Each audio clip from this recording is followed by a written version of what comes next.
이 율법과 은혜의 가장 큰 차이점이 있습니다. 바로 자발성입니다. 율법은 억지로 일을 하게 해요.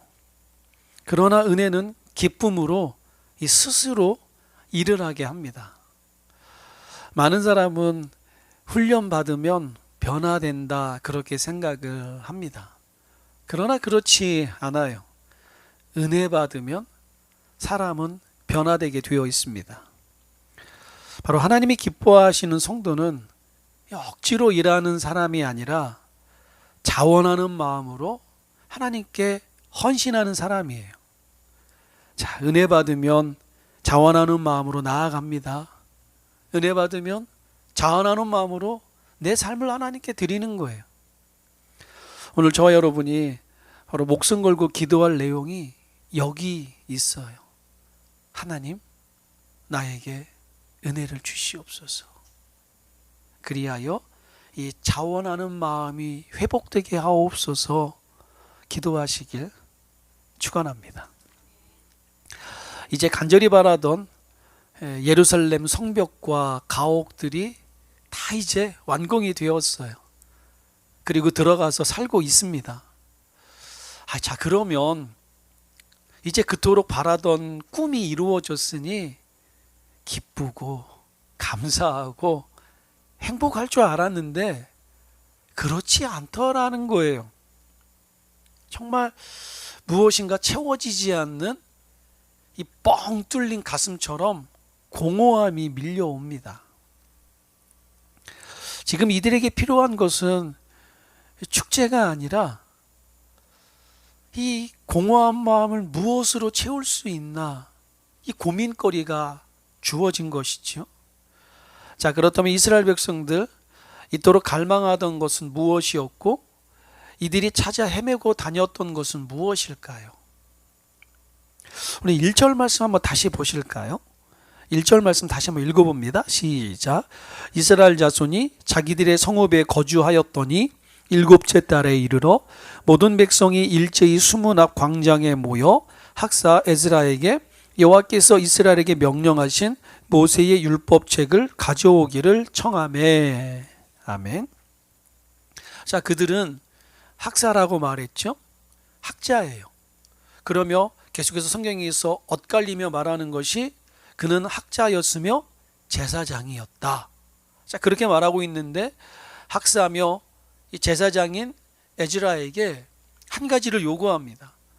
그것은 성경책을 가지고 와 우리에게 읽혀 달라는 거예요. 이때에는 성경이 인쇄술이 발달하지 않아서 많은 사람이 갖고 있지 못했습니다. 정말 아이러니하게도 모든 사람들이 읽고 들어야 할 성경을 모든 사람이 가지지 못했어요. 그래서 이때 당시에 성경은 가진 자의 소유물이었어요. 아주 특별한 사람만이 성경을 가지고 읽을 수 있던 특권의 시대였습니다. 그러므로 정말 하나님 말씀에 배고픔을 느꼈던 이 성도들이 학사 겸 제사장인 에즈라에게 우리에게 한 가지 소원이 있습니다. 우리 귀에 하나님 말씀을 들려주옵소서. 성경을 들려달라 간절히 부탁을 해요. 성도들이 성경 말씀 듣고 싶다 간구하는데 어느 목회자가 거절하겠습니까? 목회자들은 성도에게 한 번이라도 더 말씀 가르치고 한 번이라도 더 말씀 나누기 원하는 게 이게 목회자의 마음인데, 근데 성도들이 먼저 찾아와 우리에게 하나님 말씀 들려달라 간구하고 있으니 학자 에스라가 얼마나 기뻤을까요? 자, 지금 이스라엘 백성이 그 무엇보다 하나님 말씀 듣기를 사모하고 있습니다. 그토록 고대하던 예루살렘 성벽을 지었어요. 그리고 사랑하는 가족과 함께 살 가옥들, 집을 지었어요. 자, 그토록 고대하던 일을 했다라면 이제 다 된 것 같은데, 그런데 하나님 말씀이 없으니 아무것도 아닌 걸 깨닫게 됩니다. 이들은 바로 역사의 교훈을 통해서 모물을 배웠잖아요. 하나님 말씀을 몰라서 하나님 말씀을 배우지 못해서 이들이 우상 숭배하였고요. 하나님을 떠났어요. 그래서 징계의 채찍을 받아 바벨론에서 70년 동안 종살이를 해야만 했습니다. 이들은 역사의 교훈을 통해 몸으로 배웠거든요. 오늘 우리의 삶 역시 마찬가지가 아닙니까? 무엇인가 이루면 다 될 것 같지만 막상 그것을 이루고 나면 여전히 채워지지 않는 공허함이 우리에게 밀려와요. 어떤 이들은 그 허전함을 채우기에 더 많이 수고해요. 더 많이 발버둥을 치기도 합니다. 그러나 그 허전함은 결코 채워지지 않는 것을 경험해요. 왜 그렇습니까? 본질적인 이 배고픔이 채워지지 않기 때문에 그래요. 바로 하나님의 말씀에 대한 갈급함이죠. 이 팡세를 쓴 파스칼은 이렇게 말을 하더라고요. 모든 사람의 마음에는 하나님이 만드신 하나의 공간, 즉 공백이 존재한대요. 이 공백은 세상 그 무엇으로 채울 수 없대요. 오직 예수 그리스도를 통하여 하나님만이 채울 수 있는 공백이다. 그렇게 말을 합니다. 오늘 뻥 뚫린 이 갈급한 나의 심령, 오직 하나님만이 채울 수 있다 말을 해요. 이 세상에서 가장 불쌍한 사람은 겉은 화려하고 멋있어 보이나 그 속은 외롭고 공허함으로 가득 찬 사람이 아닐까 생각합니다. 자, 교회 건물이 아무리 크고 화려해도 하나님의 말씀이 없는 교회는 죽은 교회가 되는 거예요. 저 유럽의 거대하고 화려한 교회 건축물들이 술집으로 팔리는 이유가 여기에 있습니다. 눈에 보이는 성전은 유지하고 보수하는 데 힘썼어요. 정작 그 안에서 지켜야 할 하나님의 말씀을 멀리 했습니다. 말씀이 없는 교회는 생명이 없기에 결국 무너지게 되어 있어요.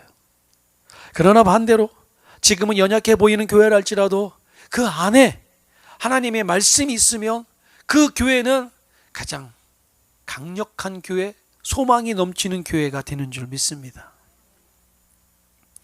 오늘 함께 보신 말씀을 보면 정말 특별한 점을 좀 몇 가지 발견을 해요. 자, 성도님들 찾아보셨습니까? 어쩌면 오늘 말씀은 1절, 2절, 3절로 충분히 설교가 가능하거든요. 그런데 긴 12절까지 읽어보았어요. 그러면서 발음하기도 힘든 그분들의 이름을 또 우리가 한 번씩 읽었는데요. 여러분들 1절로 12절을 읽으시면서 어떤 특별한 점을 찾으셨습니까? 자, 이날의 성회 집회는 오늘 누가 주도하고 있습니까? 이스라엘 백성들이 주도하고 있어요. 보통 집회 성회는 목사님들, 리더들이 주관하여 성도들에게 따라오라라고 말을 합니다. 그러면 성도들은 이 잘 차려진 이 은혜의 잔치에 믿음으로 참여하여 은혜 받으면 되는 거예요. 그런데 오늘의 이 집회는 누가 주도하고 있습니까? 성도들이 자발적으로 자원하는 마음으로 나와 제사장이며 학자 에스라에게 요구하는 거예요. 우리에게 한 가지를 들어주소서. 그것은 바로 하나님의 말씀을 들려달라는 정말 은혜에 갈급한 심령으로 나아오더라는 거예요. 그만큼 이스라엘 백성들은 다른 무엇이 아닌 하나님의 말씀에 배고픔을 느끼고 있어요. 하나님은 사모하는 자에게 만족하게 하시고 줄인 영혼을 채워주시는 좋으신 하나님인 줄 믿습니다. 2절과 3절의 말씀도 한번 보실까요? 보면 2절과 3절인데요. 같이 읽습니다. 시작. 일곱째 달 초하루에 제사장 에스라가 율법책을 가지고 회중 앞 곧 남자나 여자나 알아들을 만한 모든 사람 앞에 이르러 수문학 광장에서 새벽부터 정오까지 남자나 여자나 알아들을 만한 모든 사람 앞에서 읽음에 뭇 백성이 그 율법책에 귀를 기울였는데. 아멘. 자, 두 번째 특징은요, 오늘의 이 성회는 백성들이 주도하고 있다라는 것과, 두 번째 특징은 오늘 두 번이나 반복해서 똑같은 말씀을 하고 있어요. 토시 하나 틀리지 않고 똑같이 반복되어 말씀하고 있는데 찾으셨습니까? 맞아요. 남자나 여자나 알아들을 만한 모든 사람이라는 말을 반복해서 기록하고 있어요. 말씀을 사모하여 모인 이 회중 가운데 누가 있다 말합니까? 남자나 여자가 있다. 이 말은 모든 성별이 있는 사람은 다 모였다라는 거예요. 하나님께서는 첫사람 아담과 하와를 남자와 여자로 창조하셨어요. 믿으십니까? 너무나 당연하고 확실한 말씀이지만 주의 종이 다시 한번 이것을 여러분에게 확인하는 이 심정, 마음이 아려와요. 오늘 성경에서 말하는 것은 그거예요. 남자나 여자, 하나님께서 창조하신, 하나님의 형상대로 창조하신 남자나 여자, 모든 성별이 있는 사람들이 하나님 말씀 앞에 모였다라는 거예요. 그리고 무릇 알아들을 만한 사람들이라는 표현을 쓰고 있어요. 누구를 가리키는 것입니까? 어린 아이들을 말하고 있는 거예요. 이제 아장아장 걸음마 떼며 엄마 아빠 이 말을 들을 수 있는 모든 어린 아이들까지 등에 업고 때로는 손에 손을 잡고 하나님 말씀 앞에 나아왔다라는 것을 말하고 있어요. 사랑하는 성도 여러분, 어린 아이들도요, 하나님의 그 영이 그 심령 속에 있기에 하나님의 말씀 앞에 하나님 말씀이 들려질 때 자유함을 얻게 되는 줄 믿습니다. 어린 아이들도 분명히 예수 그리스도의 십자가로 구원받아야 할 영혼인 줄 믿습니다. 우리가 사무엘서를 보면 정말 믿음으로 낳았던 하나님의 아들 사무엘이 하나님 앞에 부름을 받는 장면이 나옵니다. 어떻습니까? 대제사장인 엘리도, 제사장들인 그의 아들들도 하나님의 말씀을 듣지 못해요. 온 이스라엘 가운데 하나님의 음성이 들려지지 않습니다.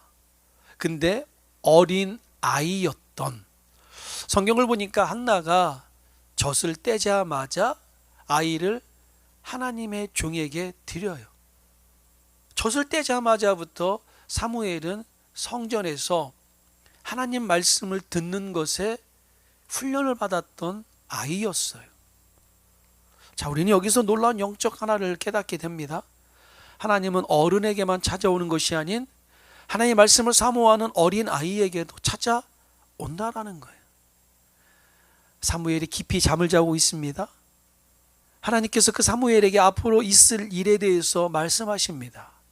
사무엘아, 사무엘아.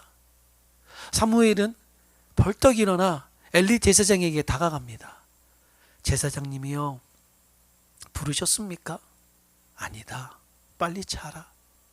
자기 침소에 들어 다시 잠을 잡니다.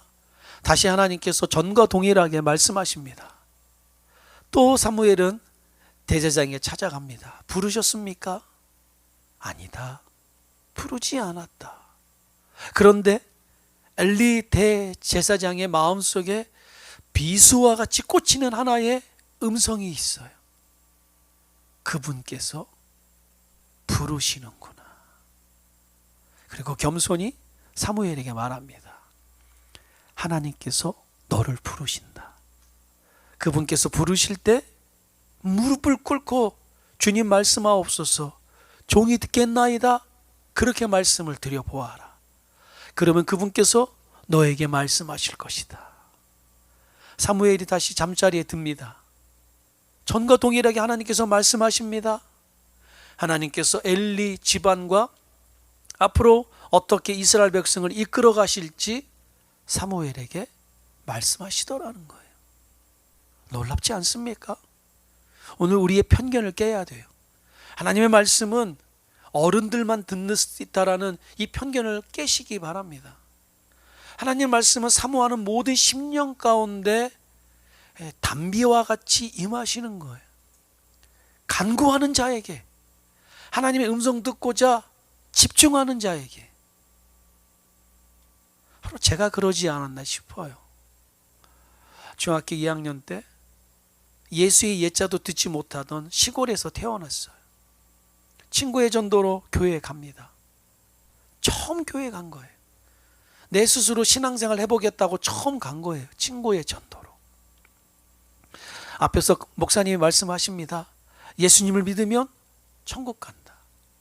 그리고 그 천국은 영원하다. 너무나도 분명하고 확고한 말씀 앞에 나의 모든 것을 내려놓을 수밖에 없었어요. 예수님을 믿으면 천국 가? 그리고 그 천국은 영원해. 저에게 소망이 생겼습니다. 나 예수님 잘 믿고 싶다. 어린 나이인데도 계산이 되더라고요. 이 땅에서 아무리 오래 산들 70이고 80이고 아무리 과학 문명이 발달해도 100살이에요. 진시 황제가 불로장생 영원한 삶을 찾아 우리나라까지 찾아와서 불로초를 찾지 않았습니까? 온 세계를 지배하던 징기스칸, 알렉산더 모두 죽었어요. 그런데 우리 예수님을 믿으면 영원한 천국에서 살 수 있다. 마음에 소원이 생겼습니다. 나 예수님 잘 믿고 싶다. 영원한 천국에서 나도 살고 싶다. 그리고 꿈을 꾸기 시작했습니다. 어떻게 하면 하나님을 잘 믿을 수 있을까? 어떻게 하면 정말 영원한 천국에서 하나님과 동행하며 살 수 있을까? 이제 교회 다닌 지 3개월 되지 않은 이 어린아이가, 그때 나이 제 나이 한국 나이로 14살이었어요. 미국으로 따지면 12살, 13살 됐겠죠. 오늘 저희 집의 막내보다도 어린 나이였어요. 사람들은 저를 어린아이라 그렇게 취급했죠. 하나님 잘 믿고 싶었어요. 그리고 하나님 잘 믿고 싶어서 목사가 되기로 헌신합니다. 지금도 그날의 기억이 나요. 한 3개월쯤 되었을 때 앞에서 목사님께서 각자의 비전을 놓고 꿈을 놓고 기도하는 시간이었어요. 한 사람 한 사람에게 물어보십니다. 너는 꿈이 뭐니? 너는 꿈이 뭐니? 그날 제가 맨 뒤에 앉았거든요. 막 가슴이 두근반 세근반 뛰는 거예요. 나는 목사가 되고 싶은데 이제 교회 온 지 3개월. 나보다 교회 먼저 다녔던 친구들, 형들, 누나들이 있는데 나 뭐라고 말해야 되지? 용기를 내었습니다. 자, 남상권, 너는 무엇이 되고 싶니? 일어났어요. 목사가 되고 싶어요. 모든 사람들이 웃었어요.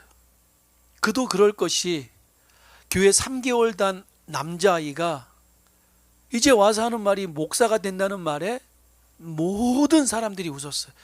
그날의 그 뜨거움을 제가 아직도 기억을 해요. 몸이 화끈 달아오르더라고요. 그런데 나의 이 믿음의 아버지 고향교회 목사님은 진지하게 받으셨어요.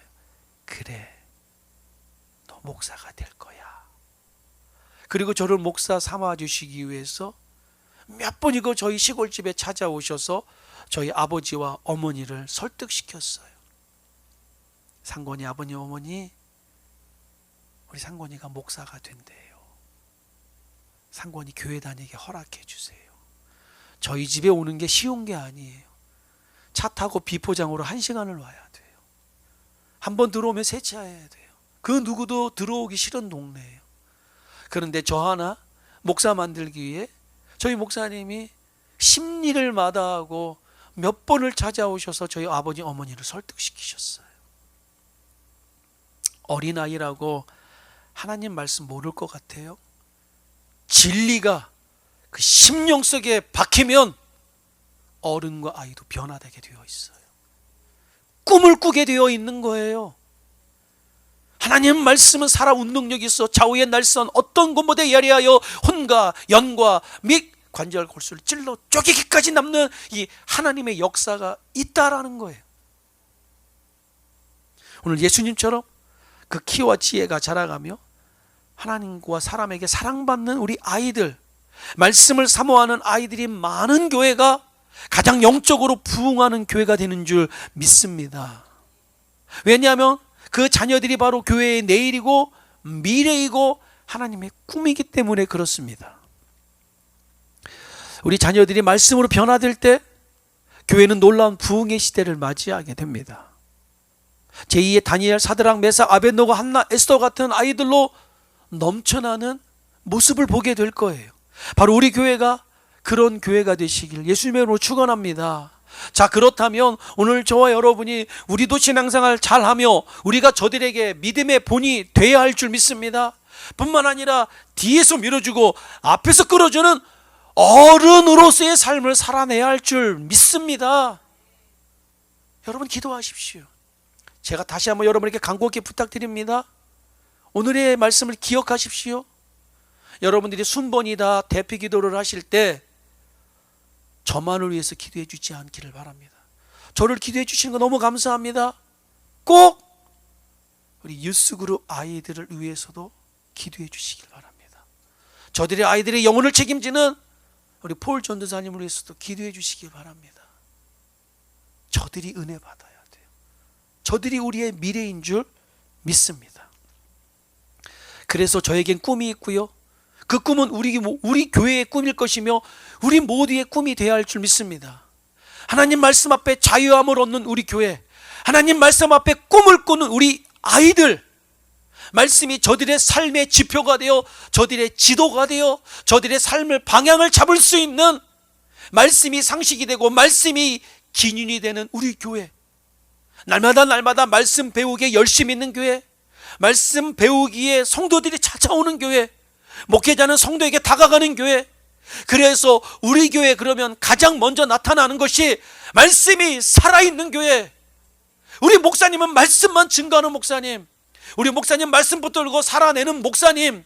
저는 여러분의 자랑이 우리 교회의 성도는 말씀 붙들고 살아내는 성도들, 우리 성도들은 말씀 배우기에 열심히 있는 성도들, 정말 우리 성도들은 말씀 앞에 무릎 꿇는 성도들. 저의 자랑이 여러분의 자랑이 되시길 바랍니다. 여러분의 자랑이 제가 되시길 바랍니다. 우리의 자랑은 말씀인 줄 믿습니다. 말씀만이 우리를 살려요. 자, 오늘 본문 말씀 가운데 정말 이렇게 말씀을 사모하는 이스라엘 백성들의 특별한 모습을 우리가 또 보게 돼요. 3절 말씀 집중해서 보시면, 자, 학자 에스라가 이들에게 말씀을 낭독하며 선포할 때 그 시간을 주목하시기 바랍니다. 자, 언제부터 언제까지라 말씀하고 있습니까? 새벽부터 정오까지, 오정까지다라고 말을 하고 있어요. 영어 성경 얼른 찾아보시기 바랍니다. Daybreak till noon, 이게 무슨 말입니까? 깜깜한 새벽부터 해가 하늘 중천에 떠 있는 그 시간까지 지금 이들이 새벽 미명에 하나님 말씀을 받으러 나온 거예요. 아직 잠이 덜 깬 어린아이를 업고, 야 이놈아 빨리 일어나라, 하나님 말씀 들으러 가야 한다, 코 올리게 아이들의 손을 잡고 오늘 지금 수문학 광장에 모인 거예요. 그런데 새벽부터 말씀을 받는데 정오까지, 학자들마다 견해가 있지만 보통 5시간에서 6시간이 지났다라고 말하고 있어요. 오늘 우리가 주일 2부 예배를 드리는데 10시 반에 모였잖아요. 자, 쉽게 계산해 보죠. 10시 반에 모였다면 몇 시까지 말씀을 받고 있다라는 거예요? 10시 반, 11시 반, 12시 반, 1시 반, 2시 반, 3시 반, 4시 반까지. 일부 예배는 8시부터 드리니까요, 8시부터 9시, 10시, 11시, 12시, 1시, 2시까지. 이들이 6시간 꼼짝하지 않고 하나님 말씀 듣는 것에 집중하고 있어요. 자, 물론 이 제사장 에즈라 혼자 하는 것은 아니에요. 너무나도 에너지가 많이 소비되고 그의 동역자들이 함께 붙어 있어요. 바울 곁에 동역자들이 있었기에 바울이 힘있게 복음을 전할 수 있었던 것처럼 오늘 에즈라 옆에, 느헤미야 옆에 그들과 함께 하나님의 일을 하고자 하는 동역자들이 있어요. 제가 여러분에게 간절히 기도하며 부탁합니다. 저는 여러분의 동역자가 될 것이고 여러분은 저의 동역자가 되어 주십시오. 같은 말, 같은 뜻, 같은 비전으로 하나님 나라를 꿈꾸는 저의 동역자가 되어 주시길 바랍니다. 역설적인 말이지만 제가 팥으로 매질을 쓴데도 여러분은 믿습니다라고 따라올 수 있는 동역자. 물론 저는 매주콩을 갖고 매주를 쓸 거예요. 제가 그렇게 몰상식한 사람은 아니에요. 제가 뭘 말하는 것입니까? 여러분 저를 믿는 거예요. 저는 여러분을 믿고 그때 역사가 일어나지 않습니까? 저도 사람인지라 실수할 수 있어요. 기도해 주시기 바랍니다. 저의 동역자가 되어 주시길 바랍니다. 느헤미야 혼자, 에스라 혼자 이 사역을 감당하지 못하고 있어요. 오늘 본문의 말씀을 보니까 특별히 4절 말씀을 보니까 특별히란 말을 쓰고 있죠. 특별히 지어진 나무 강단, 우리 강단처럼 나무로 단을 세웠다라는 거예요. 그리고 왼편에는 몇 명? 오른쪽에 6명, 왼쪽에 7명, 13명이 단상에 올라와 있습니다. 에스라 포함 7명, 7명. 옆에 13명이 있다는 거죠. 에스라 포함 14명이 돼요. 성경에서는 숫자를 말할 때 특별한 의미를 말하고 있습니다. 6명 더하기 에즈라는 7명이 되죠. 그리고 왼쪽에 7명, 7명이 섰다라는 거예요. 7은 완전 숫자 아닙니까? 오늘 완전한 하나님의 말씀이 백성들에게 온전히 증거되는 이 은혜의 집회를 말하고 있는 거예요. 14명 6시간 동안 하나님의 말씀을 낭독하고 있어요. 자, 단 위에선 14명의 주의 종들이 하나님의 말씀을 낭독하고 있고, 단 밑에선 제사장들과 서기관들, 그들이 백성들과 어린아이들에게 또 말씀을 가르치고 있어요. 일부 예배를 드리고 우리 친교실에서 우리 성도님들과 친교를 하는데 이런 말씀을 하시더라고요. 우리가 오늘 이민자의 삶을 살아가고 있잖아요. 그러면서 우리 권사님 한 분이 그런 말씀을 하시는 거예요. 그러면 목사님, 강단에서는 14명의 주의 종이 말씀을 전파하고 있다라면 밑에서는 어떻게 알아듣고 있어요? 분명히 그들이 페르시아에서 왔었고, 분명히 그들도 우리 이민자처럼 어떤 사람은 유대말을 알지 못하는 어린 아이도 있었을 텐데 이들은 어떻게 말씀을 배우고 있는 거예요? 그래서 제가 그랬죠. 그래서 1절로 12절을 읽었던 거예요. 말씀 후반부에 보면 어떻게 말하고 있어요? 앞에서 느헤미야와 주의 종들이 선포할 때 밑에 있는 제사장들과 다른 주의 종들이 옆에 있는 백성들과 아이들에게 뭐 했다? 설명했다 말하고 있어요. 앞에서 말씀할 때 저 말은 이런 뜻이야, 그들이 알아들을 수 있도록 설명했다라고 말하고 있어요. 이날의 모습이 얼마나 은혜롭습니까? 앞에선 주의 종들이 말씀을 6시간 동안 선포하고 있고, 밑에선 또 주의 종들이 알아듣지 못하는 사람들에게 하나님의 말씀을 가르치고 있어요. 그리고 그들의 말씀 가운데 하나님의 말씀이 들려졌을 때 백성들의 어떤 모습이 나타납니까? 남녀를 비롯하여 모든 사람들이 가슴을 치며 어찌할꼬 우리가 하나님의 말씀을 몰라 이렇게 멸망했구나. 어떻게 하면 다시 일어날 수 있을까? 어떻게 하면 우리가 하나님의 백성으로 거듭날 수 있을까? 그들이 울었다 성경은 기록하고 있어요. 자, 어떻게 이렇게 긴 시간 동안 이들이 말씀 앞에 울며 불며 회개할 수 있었습니까? 영적 굶주림, 영적 배고픔이 있었기에 이들이 하나님 말씀 앞에 이 긴 시간 동안 하나님 말씀을 듣고 울고 회개하는 것 아니겠습니까? 그들에게 먹는 것보다 그 무엇보다 바로 하나님 말씀을 듣고 하나님 말씀으로 살아가는 것이 중요했다라는 것을 말하고 있어요. 오늘 3절 말씀 다시 보시기 바랍니다. 학사 에스라가 주님의 말씀을 백성 앞에 읽을 때 어떻게 했다고요? 묵백성의 그 율법책에 귀를 기울였는데, 귀를 기울였대요. 자, 여기서 쓰인 귀를 기울인다는 반응이요, 하나님께서 솔로몬에게 말씀하셨던 그 내용이에요. 솔로몬이 솔로몬 성전을 하나님께 헌당하고 났을 때 하나님께서 솔로몬에게 말씀하십니다. 이렇게 말씀하세요. 너희가 이 전에서 기도하면 내가 그 기도에 귀 기울이겠다. 너희 모든 사람이 이 전에 와서 기도하면 내가 하나도 빠짐없이 다 듣고 응답하겠다 말씀하십니다. 오늘 이와 같은 심정으로 이스라엘 백성들이 어린아이를 데리고 하나라도 흘려보내지 않기 위해서 집중하며 학자 에스라와 눈을 마주치며 집중하며 듣는 거예요. 지금처럼 M4 시스템이 발달되지 않았기에 먼 곳에 있는 사람은 무슨 말인지 못 알아들을 거예요. 하나라도 듣기 위해서 귀를 기울이는 거예요. 졸린 눈을 비벼가며 듣는 거예요. 어떤 분은 화장실 가고 싶은 것도 참겠죠. 왜 우리 그럴 때 있잖아요. 정말 꿀보다도 이 말씀이 달아 막 버틸 때 있잖아요. 화장실 갔다 오면 그 말씀 놓칠까 봐 아까워서 어디 가지도 못하고 발을 동동 구르며 하나님 말씀에 집중할 때가 있잖아요. 오늘 이스라엘 백성들이 그랬다라는 거예요. 우는 아이 달래며 배고픈 아이 달래며 화장실 가고 싶은 거 참아가며 하나라도 하나님 말씀 받기 위해 그들이 집중했다라는 거예요. 이들이 왜 이렇게 집중하고 있습니까? 말씀을 들어야 살 수 있으니까요. 말씀을 몰라서 종살이를 했잖아요. 다시는 그러고 싶지 않아서예요. 오늘 우리가 사는 이 사회가, 이 시대가 왜 이렇게 타락했습니까? 말씀이 없어서요. 교회는 많고 말씀은 넘쳐나요. 그러나 말씀을 배우지 않아요. 말씀을 듣고 귀는 커졌으나 그 말씀에 순종하지 않아요. 말씀이 없는 시대가 되었습니다. 너무 아이러니하지 않습니까? 말씀은 많아요. 먹을 말씀이 없어요. 말씀은 넘쳐나요. 그 말씀에 순종하지 않아요. 그러므로 이 사회가 병들어가고 있습니다.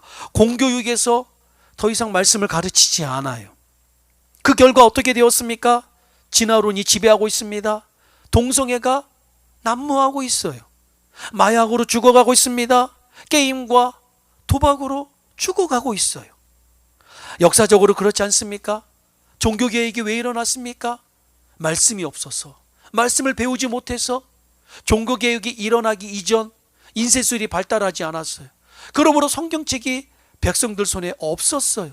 말씀을 모르니까 종교가 타락하더라는 거예요. 이때 당시에 성경책은 가진 자의 소유물이었어요. 역사적인 문헌을 보면요, 설교문이 이렇게 있잖아요. 이 설교문을 뒤집어 읽어요. 앞에서 집례를 하는 그들도 돈으로 사제가 되었거든요. 그러므로 성경책을 놓고도 거꾸로 읽는 거예요. 그래도 그 누구도 몰라요. 읽는 자도 몰라요. 듣는 자도 몰라요. 이렇게 타락한 시대가 중세시대의 시대예요. 그러니 이제는 마리아가 승천했대요. 마리아가 승천하여 이제는 마리아가 하나님이 되었어요. 우리 기독교에선 성부, 성자, 성령 삼위일체 하나님을 하나님으로 믿습니다. 그런데 이제는 마리아가 하늘로 올라가 사위일체 하나님이 되었어요. 이 말이 됩니까? 교황의 권위를 인정을 해요. 교황을 깎고 싶은 생각은 없어요. 그러나 교황 무오설, 교황은 죄가 없대요.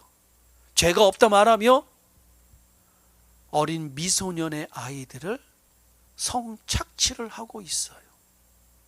이렇게 타락해 버렸습니다. 왜 이렇게 되었습니까? 말씀이 없어서예요. 말씀을 배우지 못해서예요. 그런데 어디서 회복이 되었습니까? 말씀을 읽으면서, 성경이 출판되면서, 성경이 각 사람 손에 들려지며 회복이 되었어요. 로마 교황청에서 성경 읽는 것을 법으로 막았어요.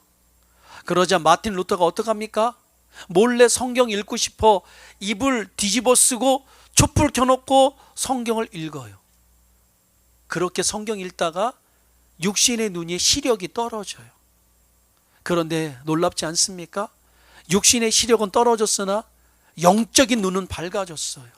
그리고 마틴 루터가 로마서를 읽으며 믿음으로 구원받는다. 이 신득의 오직 예수 그리스도를 믿음으로 구원받는 것이구나. 이 놀랍고도 분명한 사실 앞에 그가 무릎 꿇고 회개해요. 그리고 비텐베르그 성당에 95개의 반박문을 걸죠. 우리 하나님 잘 믿어봅시다. 성경에서 믿음으로 구원받는다 하였는데 어떤 제도나 습관, 시스템이 아닌 말씀으로, 예수로 구원받는다 말하고 있는데, 이제 우리 변화됩시다. 리폼도 다시 돌아갑시다. 다시 개혁합시다. 다시 하나님 잘 믿어봅시다. 이 슬로건을 외치며 비텐베르그 성당에 95개의 반박문을 건 거 아니겠습니까? 어디서부터 회복이 되었습니까? 말씀 읽을 때, 말씀 묵상할 때, 말씀이 이 속에 들어와 작동할 때 회복이 되더라는 거예요. 오늘 본문에 등장한 이스라엘 백성들의 마음이 바로 이와 같지 않았을까요? 가진 자의 소유물이었던 성경책, 한 번도 태어나 죽기까지 성경을 보지도 못했던 사람이 많았던 시대였습니다.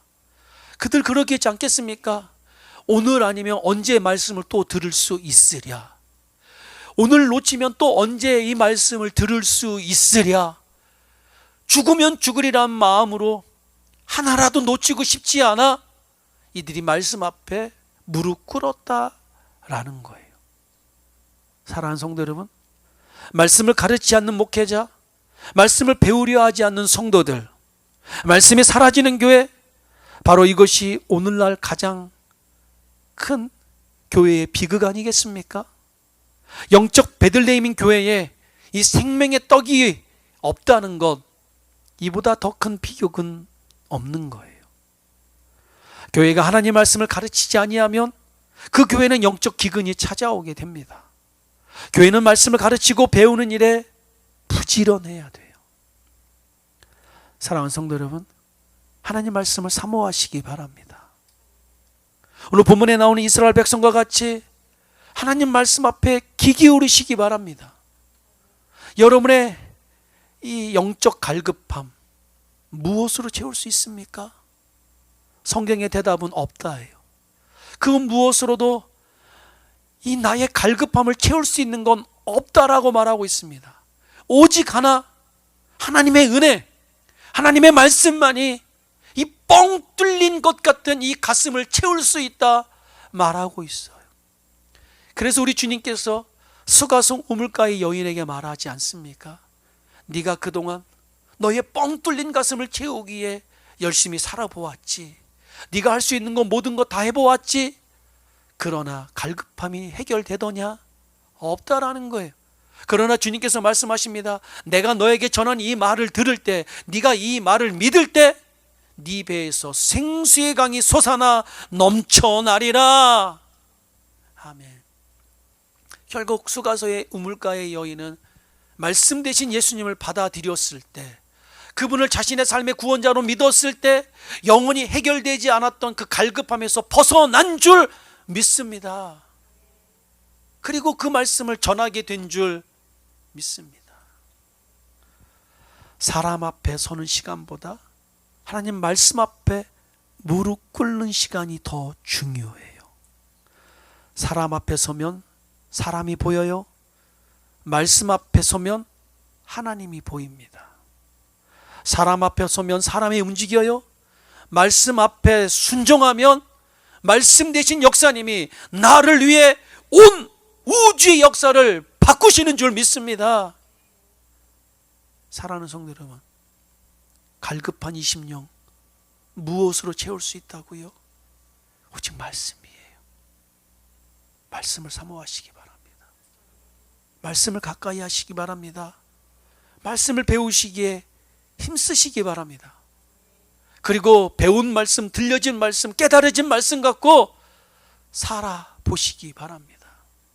분명한 것은 그 말씀이 여러분을 하나님의 나라로, 영생의 길로 인도하실 거예요.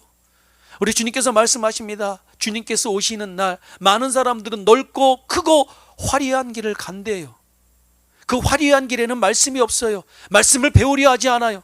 그러나 나를 살리고 우리 자녀를 살리는 것은 좁은 길이에요. 그 좁은 길 안에는 말씀이 있습니다. 말씀을 배우고 말씀을 가까이 하십시오.